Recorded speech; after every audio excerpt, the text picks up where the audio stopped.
assis face à la mer et cherchant un semblant de fraîcheur après une trop chaude journée indienne. Je regarde ce soleil, pareil à une carte postale, et me montent alors irrésistiblement des envies de voyage.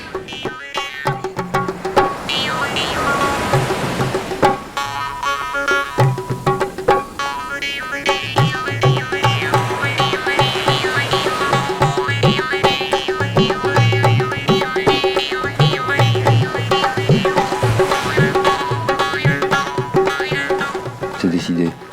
Dès demain, je vais partir me mélanger de plus près à la marmite indienne.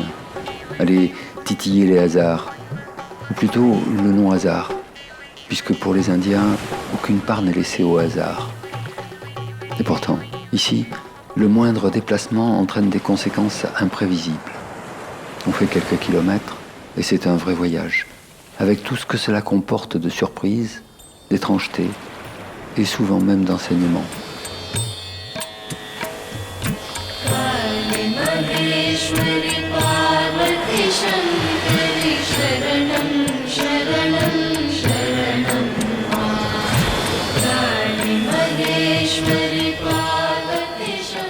Vous partez donc un beau matin tout frais, après la douche, avec vos convictions et vos certitudes. Heureux, vous regardez le soleil se lever par la vitre fumée du taxi qui essaye de vous mener vers la gare la plus proche.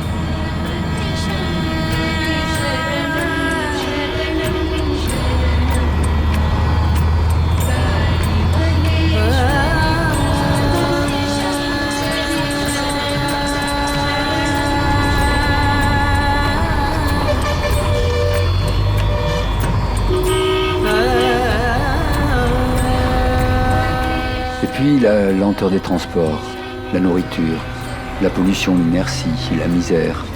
Et partout, toujours cette patine du temps sur les choses que je n'ai jamais vues qu'ici et qui finit par avoir raison de votre enthousiasme. Alors, tout est vécu comme un combat. Et on se demande. Oui, on se demande.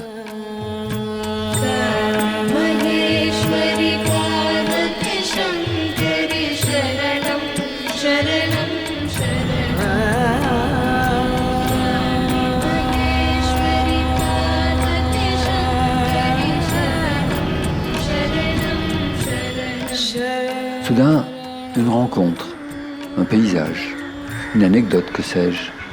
Mais le regard se déplace et la magie indienne se met à opérer, vous dévoilant des sensations, des sentiments, anciennement enfouis, qui viennent affleurer comme une vague d'émotions et vous ouvrent le cœur.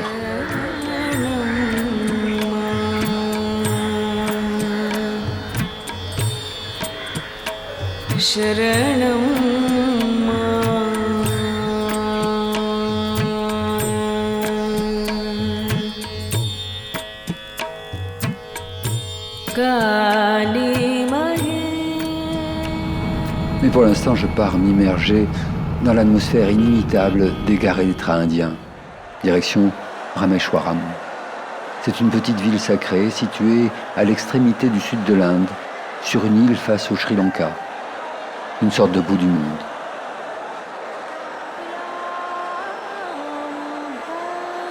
Dans la gare, je feuillette un carnet de voyage de Mircea Eliade. En 1928, il est en Inde et il décrit ainsi son départ de Sri Lanka pour Rameshwaram. Le train longe les sables figés en dunes, de hautes broussailles, des buissons hérissés de piquants, quelques palmiers jaunis, des flaques d'eau saumâtre et toujours la rumeur, l'appel des vagues. Des sensations cruelles et des serrements de cœur face à la vaste plage, morne et chaude, qui prend des allures de désert.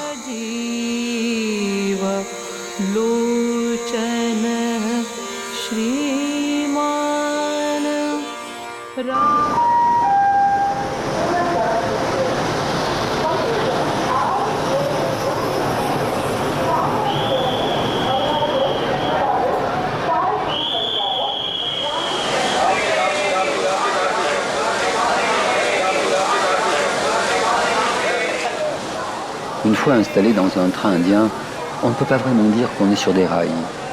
On part pour 1, 2 ou 3 jours, mais c'est sans compter avec les imprévus. Le train, c'est un village ambulant, avec sa vie, ses drames, ses marchands, son vacarme, ses arrêts inopinés et toutes les incertitudes qui font le charme ou le désagrément, mais ça dépend des jours, de la vie indienne.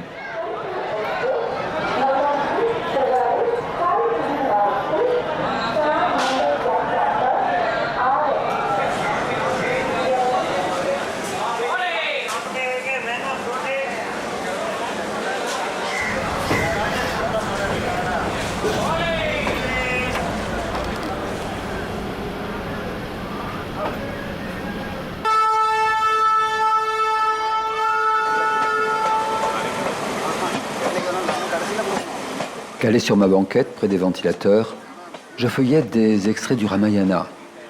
Cette grande épopée, née il y a plus de 2000 ans, peuplée de dieux, de démons, de personnages extraordinaires, et dont Rameshwaram fut le théâtre.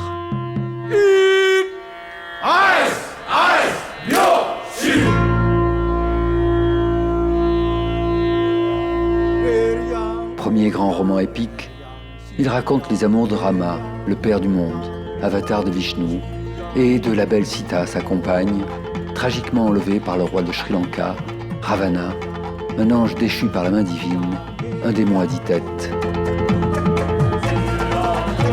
Une armée de singes va se lever pour aider Rama à libérer la belle. Hanuman, le magnifique dieu singe, fils de Vayu, le dieu du vent, qui connaît la nature divine de Rama et à qui il voue un culte sans faille, en sera le héros. Récit de la difficile union de l'homme et de la femme, de l'âme et du corps, du destin de l'individu et de l'histoire de la société. Le Ramayana et le Mahabharata sont aussi importants pour les Indiens que l'Iliade et l'Odyssée le furent pour les Grecs. Depuis cette histoire, Rameshwaram est devenu un haut lieu de pèlerinage, un peu semblable à Bénarès. Et chaque hindouiste doit venir un jour s'y purifier par des ablutions dans la mer.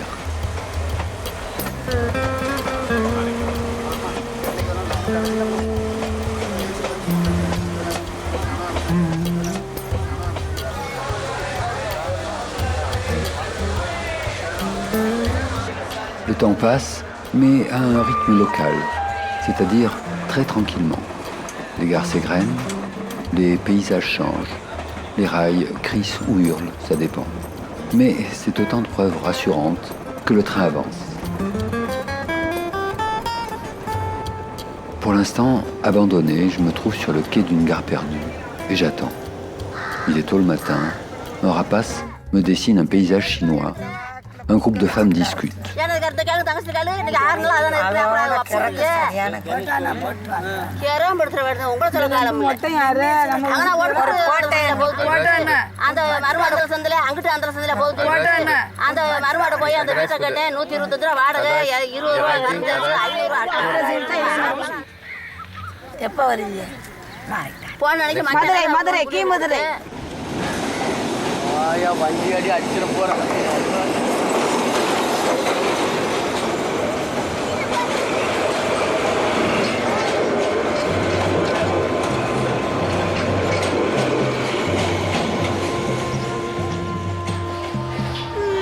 Absorbé par le Ramayana, j'en suis au moment où Hanuman, parti pour libérer Sita, se trouve avec son armée de singes bloqué face à la mer.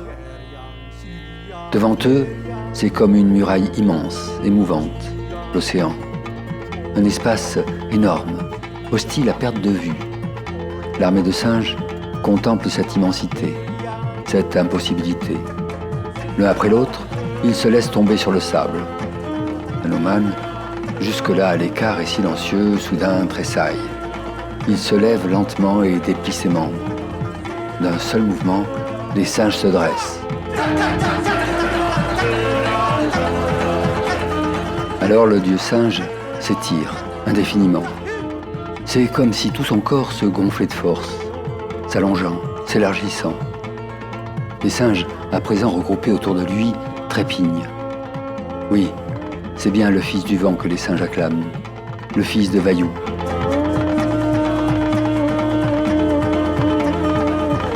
Oui, proclame le rugissement d'Hanuman. Réjouissez-vous, ô singes, car je vais traverser l'océan et verrai Sita. À ces mots, ses pieds poussent le sommet de la montagne. À l'ultime moment du saut, il renouvelle son serment. Je vais voler droit jusqu'à Lanka, la cité gardée par Ravana. Si je ne trouve pas Sita, j'irai la chercher au ciel. Si je ne la trouve pas au ciel, je ferai Ravana prisonnier. Mais je reviendrai avec Sita, je le dis. Sinon, je déracinerai Lanka tout entière et la rapporterai ici, elle et Ravana. Ayant dit ces mots, il s'élance.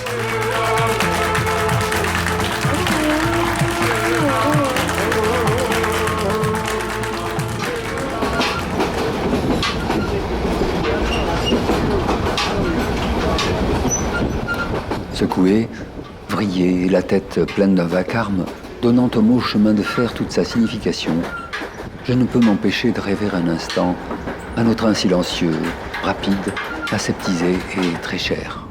Le TGV à destination d'Irun desservira Bordeaux, Dax, Bayonne, Biarritz, Saint-Jean-de-Luz et Hendaye. Votre confort, nous proposons un bar. Votre confort, nous proposons un bar. Dans le cadre de Vigipirate, les espaces bagages situés à l'extrémité des voitures sont condamnés. Vous êtes invités à ne pas y déposer vos bagages et à... Dans la nuit, assis dans un coin de wagon mal éclairé, je regarde par la fenêtre, sans rien voir d'autre que le serpentin des lucioles. Et le sommeil ne vient pas.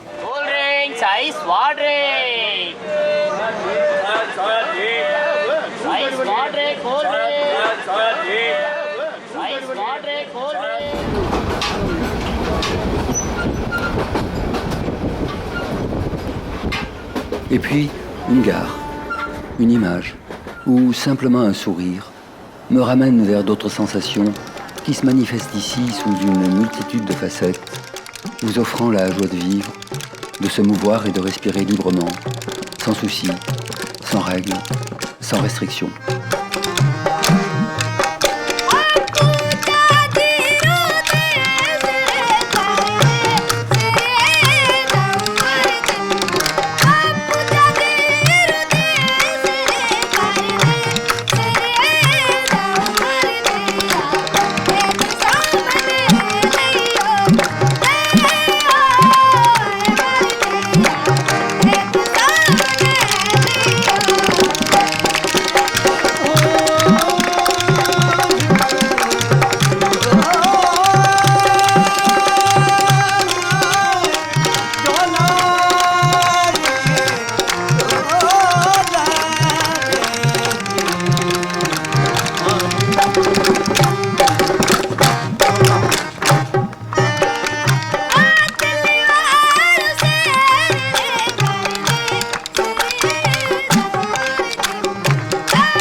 En bavardant avec des Indiens, j'apprends qu'il doit y avoir ces prochains jours à Rameshwaram une très grande cérémonie adressée au dieu de la pluie, pour que l'eau tombe enfin du ciel. C'est vrai que l'Inde du Sud est confrontée à une sécheresse chronique, et l'eau est une des préoccupations essentielles. Dans ma région, la végétation asphyxiée par une épaisse couche de poussière rouge a fini par se confondre avec la terre, devenue dure comme du ciment. Enfin, comme trop souvent, il fait très très chaud, et nul n'en voit la fin.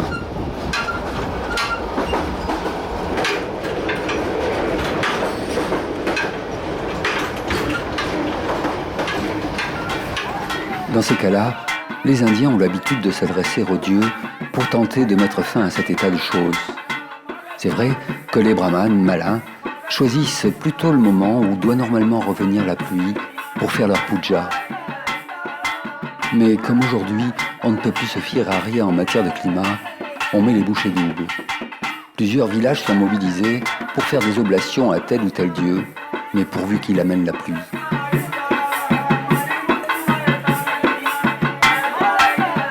Pour avoir plusieurs fois assisté à ces offrandes, préparées dans des chaudrons de sorcières comme des potions méphitiques, je dois avouer que bien souvent, étrangement, j'ai pu constater que ça marchait.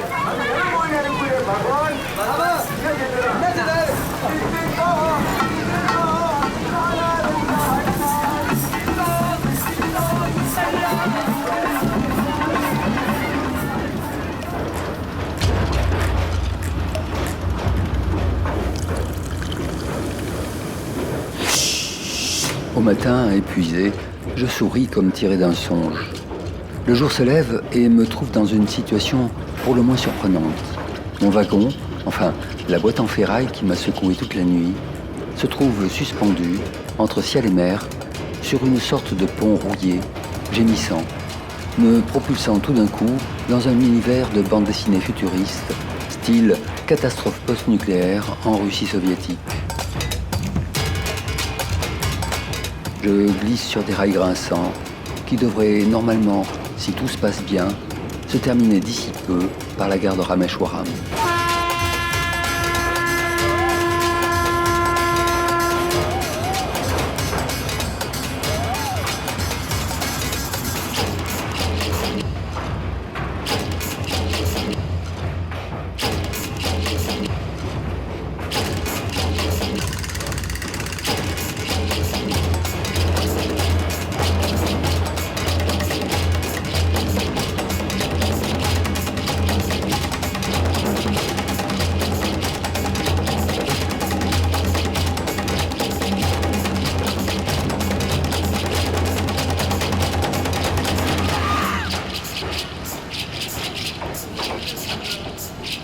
Je vais enfin pouvoir reposer les pieds sur un sol stable.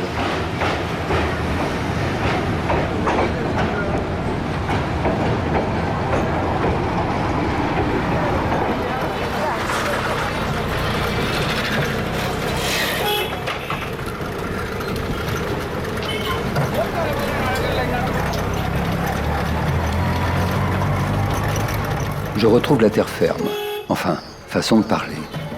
Le rickshaw me dépose devant un tea shop en face du lieu des ablutions, histoire de me mettre dans le bain et prendre le thé du matin.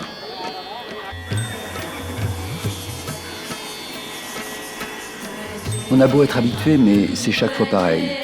Vous vous trouvez soudainement plongé dans ce tunnel du temps dont seule l'Inde a le secret. Tous les repères se brouillent, tous les âges de l'humanité se télescopent et vous voilà propulsé vers l'étrange impression d'un éternel présent.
Surmontant la fatigue du voyage, curieux, j'avance hypnotisé dans la chaleur de cette ville, porté par des images qui me submergent comme des épices.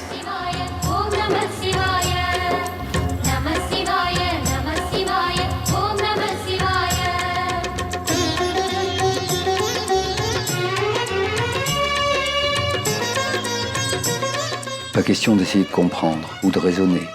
Je me laisse simplement emporter vers un sentiment de bien-être.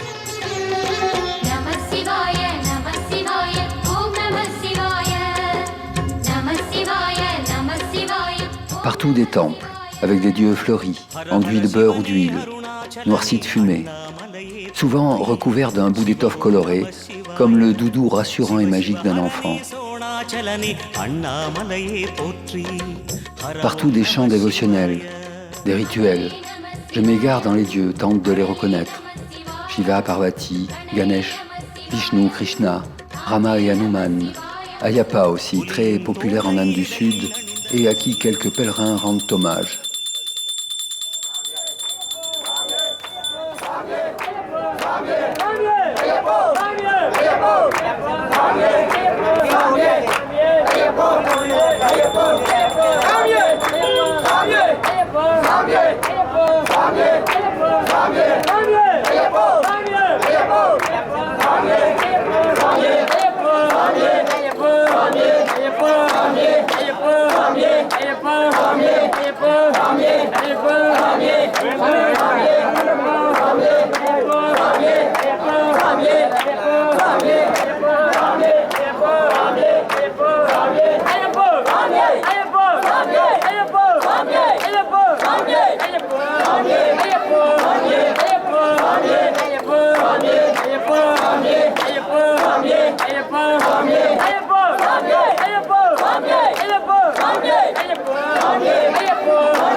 Le jour se termine sur un petit temple de Rama, perché sur la seule colline qui domine la ville.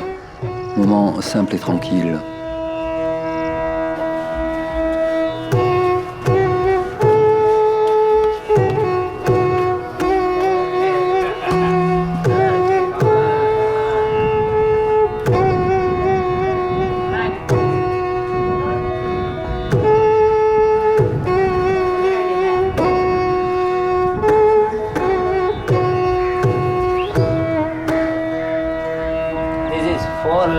See.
Le dieu singe, parti pour rejoindre Sita, vole à présent au-dessus de l'immense océan. Ses bras, tels de serpents à 5 têtes, se dressant en haut d'une montagne, sont étendus devant lui. Son visage, de la couleur du cuivre, paraît comme un soleil rouge, enveloppé du crépuscule. Tête penchée vers le bas, il semble boire l'immense océan, avec toutes ses vagues. Avec son postérieur d'un rouge sombre éclatant, il ressemble à une montagne dans laquelle on aurait fait une énorme entaille, mettant à nu un magnifique dépôt de craie rouge. Partout où passe l'ombre d'Hanuman, se lèvent bourrasques et tornades. Des vagues aussi hautes que des montagnes viennent se briser en rugissant contre la poitrine du grand singe. Les serpents des profondeurs, qui y aperçoivent brièvement Hanuman et le voient disparaître dans les nuages, puis en émerger, le prennent pour l'aigle céleste. Arrivé à Lanka, il bondit jusqu'au pied de Sita. Il lui transmet alors le message d'amour de Rama et lui annonce sa libération prochaine.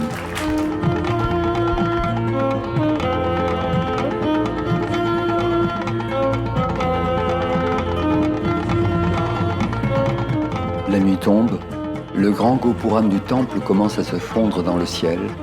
Joli spectacle, certes, mais des odeurs de curry flottantes nous ramènent sur terre, et les sons de la cuisine du coin retentissent comme un appel.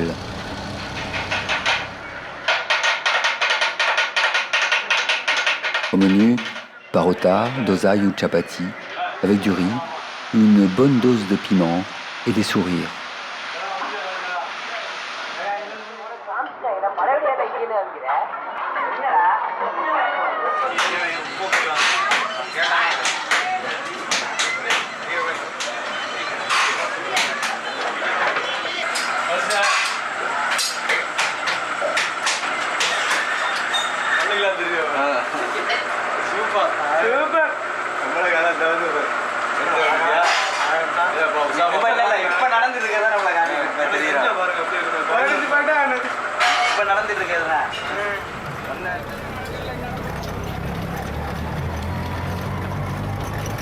Petit à petit, les rues de Rameshwaram se vident. En Inde, on se couche assez tôt.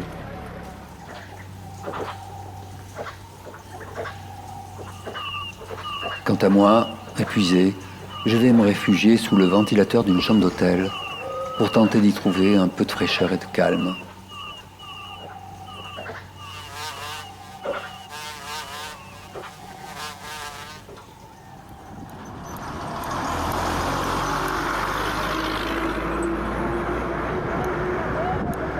Ce matin, départ pour aller explorer le bout du monde, Danush Kodi, un bien joli nom. Il est tôt, le soleil se lève dans une brume rose qui enveloppe cet ultime petit village de pêcheurs, coincé entre le golfe du Bengale et l'océan Indien.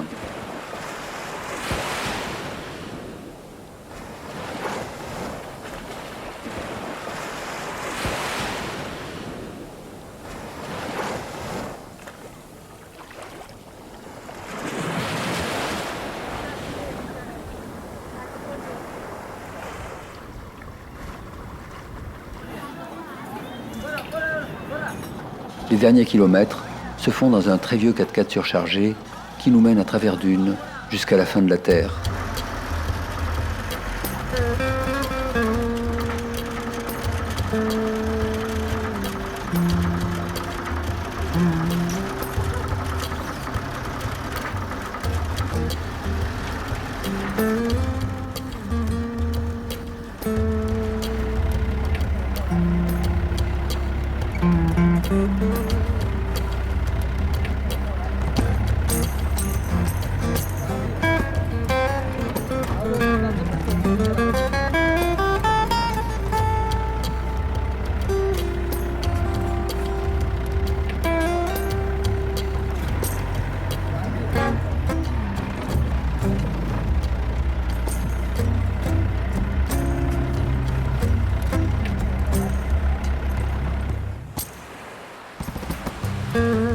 Une fois le moteur arrêté, il n'y a plus que le bruit de la mer. Devant moi, à perte de vue, du sable et de l'eau. Et pour une fois, aucune trace de pollution. Un endroit magique.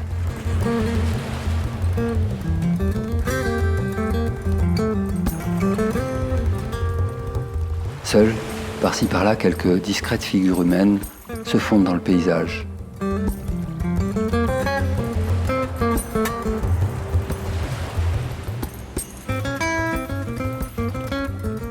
Tout au bout de la terre, la rencontre de l'océan Indien et du golfe du Bengale qui mélangent tendrement leurs eaux claires par des petites vagues. Une belle image pour la tête. Enfin, un lieu où eau, ciel et terre se confondent avec pour seule limite la déambulation d'un vol de flamants roses.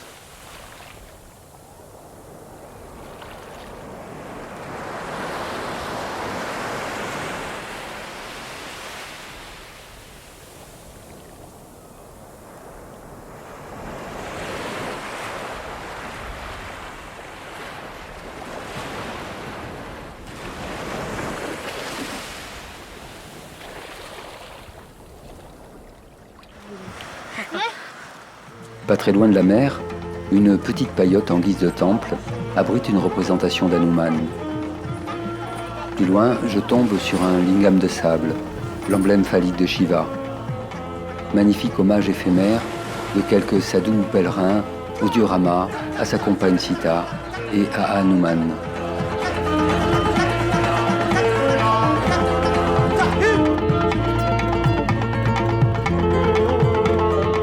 c'est de ce rivage, avec peut-être, tout comme aujourd'hui, des flamants roses en toile de fond, que le dieu Rama, accompagné de Lakshmana, son fidèle frère, et d'Hanuman, construisent un pont reliant l'Inde à Lanka pour aller affronter les Rakshasas, ces terribles démons aux formes multiples.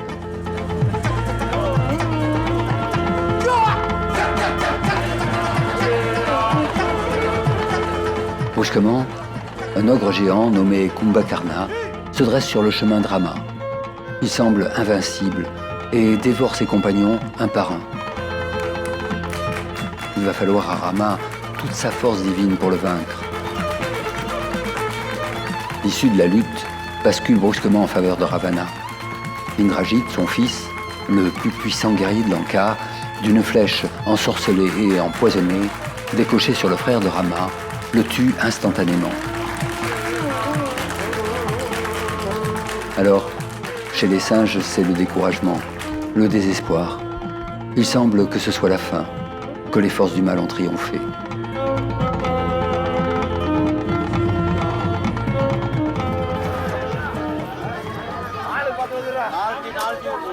Affamé, de retour au village, je grignote un peu de poisson frit, absolument délicieux, dans le seul boui-boui de Danushkodi. Et je fais quelques tentatives de tamoul avec une fillette du coin.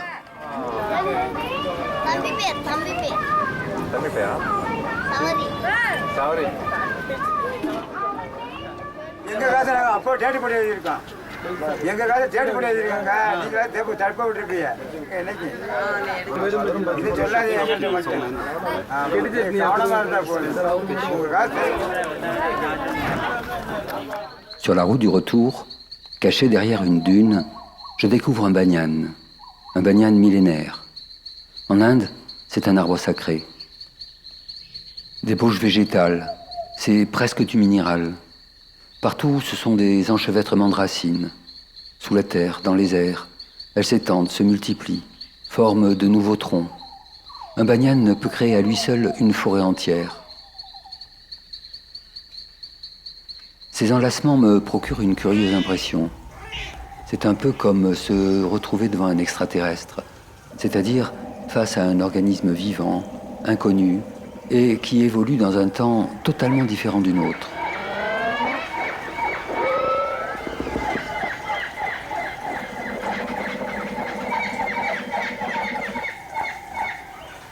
Comme pour ajouter du fantastique à mes rêveries, une famille vient soudain faire une puja à Shiva, tapis au pied de l'arbre sacré.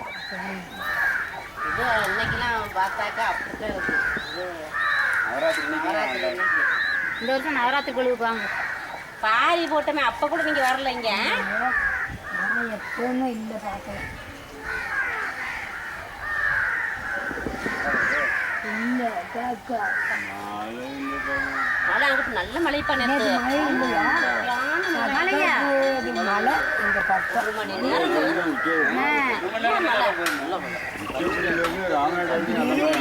தாமரை குளம் கோரவழி எட்டு பக்கம் கும்பத்து பக்கம் நேரம் போய் போடுவோம் அதுவும் உள்ள பெரிய வேட்டணும்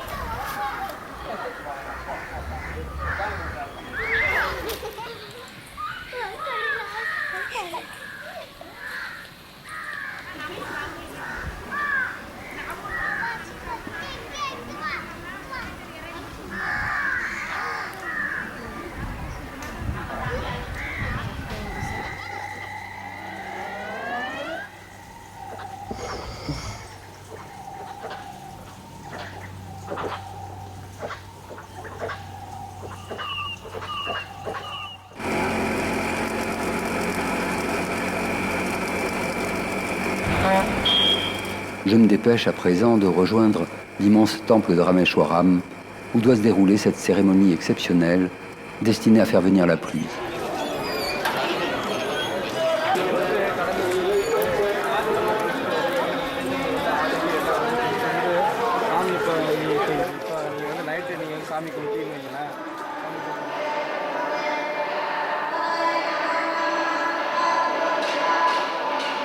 Comme tout pèlerin, pieds nus sur les grandes dalles de granit poli, je marche un moment dans le dédale de couloirs, ne sachant trop où aller.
Lointain, un chant de femme guide mes pas.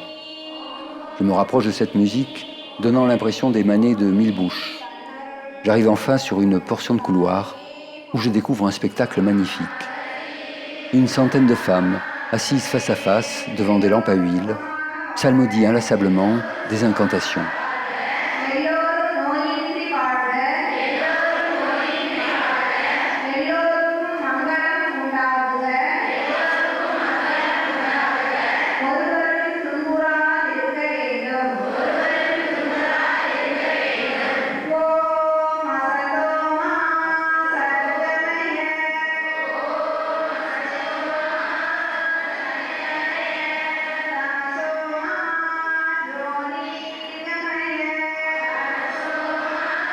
J'avance jusqu'à l'angle du couloir, et là c'est le choc.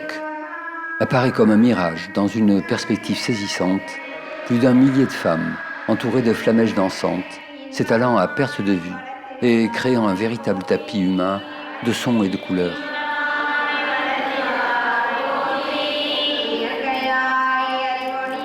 Elles ont mis leurs plus beaux saris. Parfois, accompagnées de leurs enfants, elles sont venues de tous les villages environnants pour répéter des heures durant des mantras censés faire venir la pluie.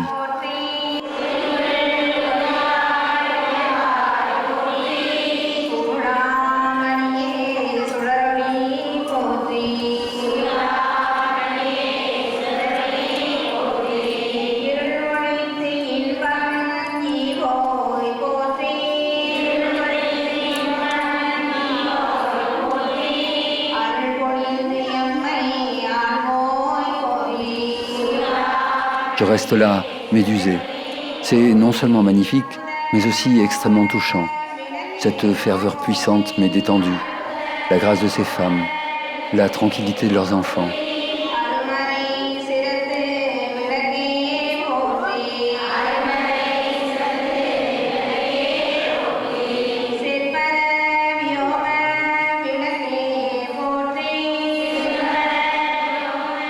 Un moment de grâce qui vous transporte hors de toute croyance vers ce sentiment du tout, cette conscience cosmique si chère aux Indiens.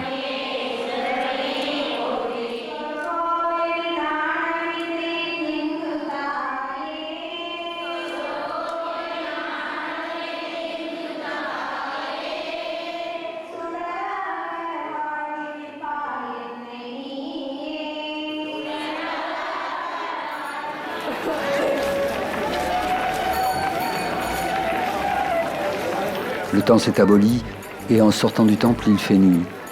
La lune est pleine et comme dans ces villes sacrées, rien ne s'arrête jamais, je ne sais quelle force sur mon chemin me pousse pour une petite puja, style un petit dernier pour la route, vers le temple de Kali, la sulfureuse. Mais lorsque l'on s'engage dans un temple de Kali, la traversée des apparences est souvent brutale.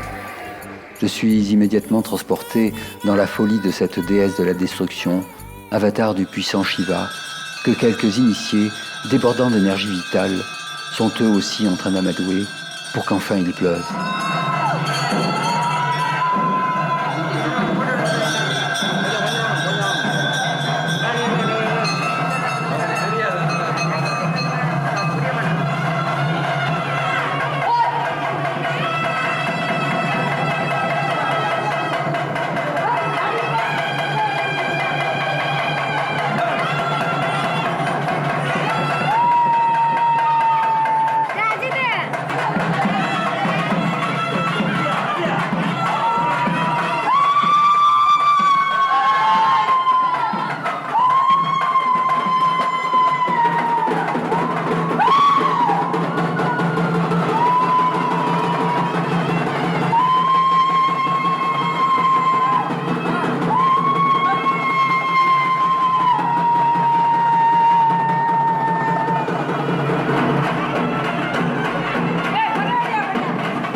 Songeur, je flanque mon nez au ciel en me souvenant de ce haïku. Les nuages, de temps en temps, accordent un répit à ceux qui regardent la lune.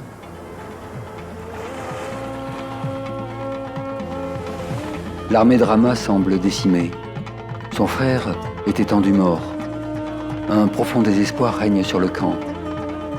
Alors, le sage Yambavan fait appeler Hanuman et le charge d'aller chercher dans l'Himalaya des plantes magiques pour guérir le blessé et redonner la vie aux morts.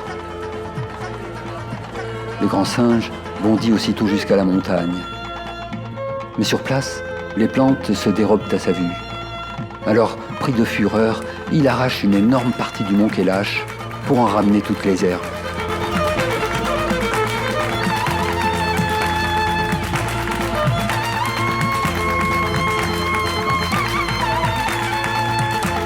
Dès que l'odeur de ces herbes puissantes caresse les narines du guerrier, ses blessures guérissent instantanément et il se relève. Tous ceux qui étaient sur le sol reviennent à la vie. Alors doute et désespoir sont aussitôt balayés et le combat reprend avec une vigueur nouvelle. Finalement, Rama va tuer Ravana. Le bien triomphe sur le mal. Les démons de Lanka sont en déroute. Rama retrouve Sita et regagne avec elle son royaume dans le char volant du démon pour y être enfin couronné.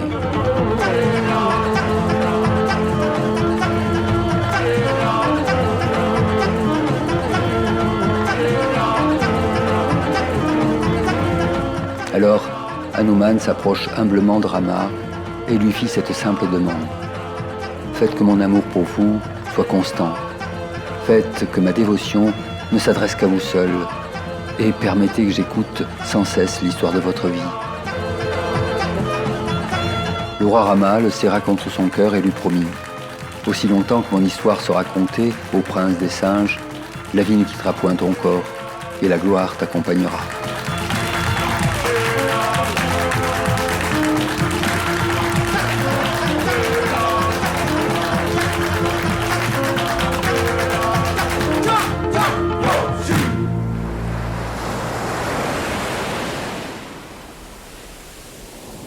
Ce matin au réveil, surprise, plus de soleil. Avec toute leur puja, ils ont réussi à chasser le beau temps. Le ciel est même plein de lourds nuages menaçants. Et en plus, ça n'étonne personne. Cela fait partie ici de l'ordre normal des choses.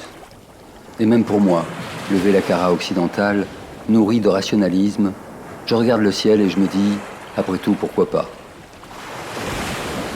C'est le dernier jour dans cette ville. Dernier passage sur les ghats des oblations, baigné d'une étrange atmosphère de fin de vacances.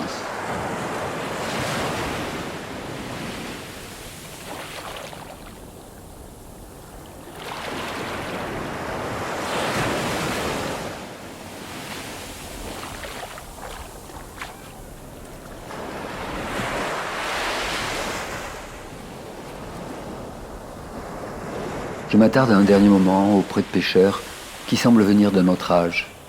Leurs bateaux, constitués de 3 ou 4 troncs liés entre eux, s'appellent des catamarans.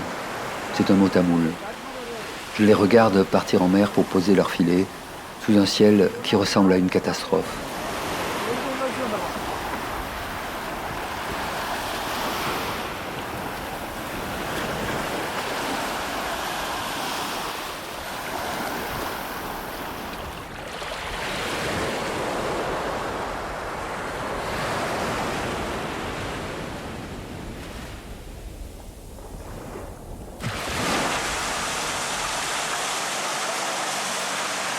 Le retour va se faire sous des trompes d'eau cataclysmiques, comme seules ces régions tropicales savent le faire.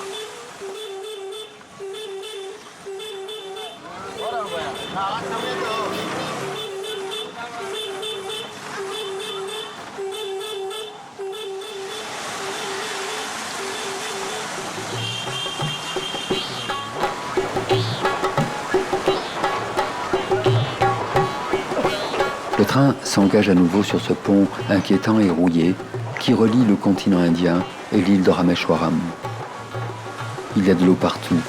Je suis moi-même une île et me fait l'effet d'être un sac plastique mouillé trempé dans l'eau.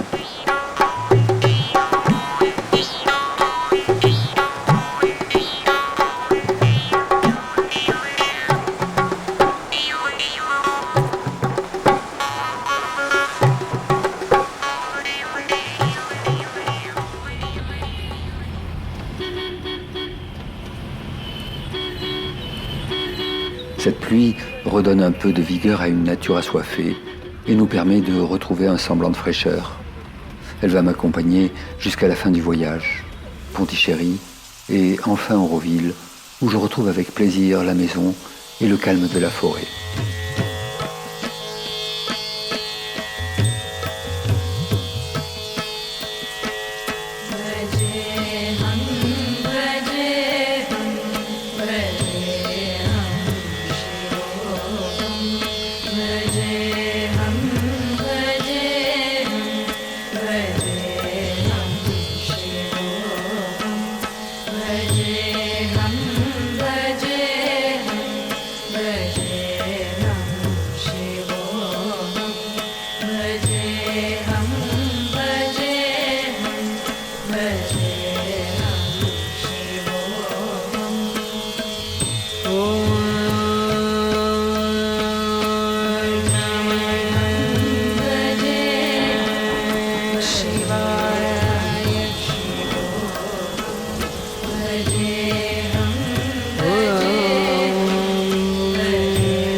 Oh